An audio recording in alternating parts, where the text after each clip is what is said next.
Okay, happy Monday, guys. So today we're going to talk about something new, which is molarity. So I'd like you to take out the back of your reference table and take a look at the row that says concentration. There's two equations for concentration. The one that we're going to focus on today is molarity. The other thing I'd like you to do is take out a sheet of paper and just copy the notes that I'm writing right now just to help you learn this concept. So molarity is a concentration using numbers. And how it's defined is the moles of solute over liters of solution.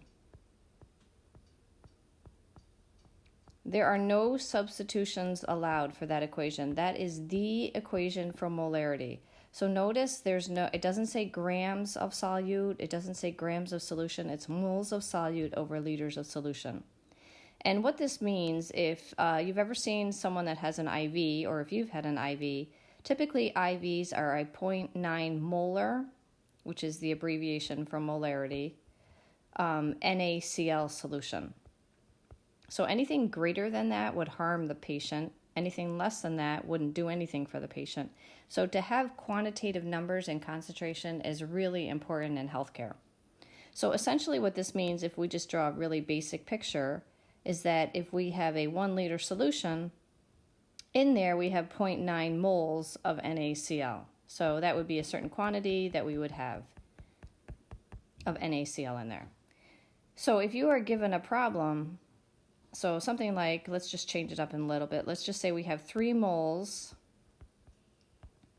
of calcium chloride in 2 liters of solution. So again, it would be a word problem and you'd have to read through and recognize this is what I care about if they're asking about molarity.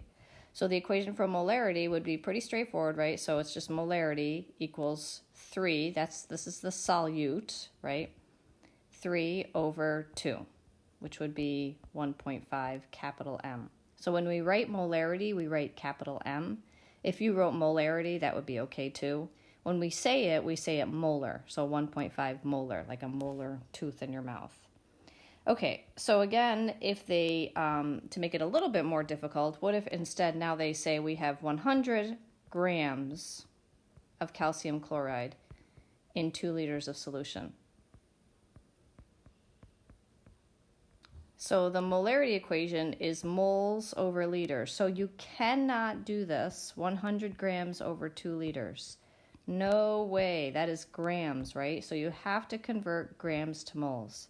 Now, if you've forgotten how to do that, there's an equation on the reference table, the second one on the back of the reference table, that relates moles to grams. So remember, the number of moles is equal to the given mass, which in this case would be 100, right, over the gram formula mass.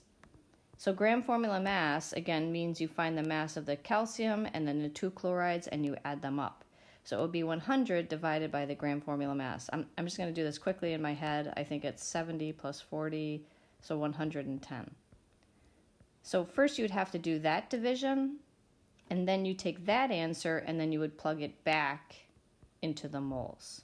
Okay, so the big takeaway is that the equation is always moles of solute over liters of solution. So I'm just going to quickly take you back to the notes now. And if you haven't already, please copy these down. Follow along with these problems, question 1, question 2, question 3, and question 4. So it's just about manipulating this equation.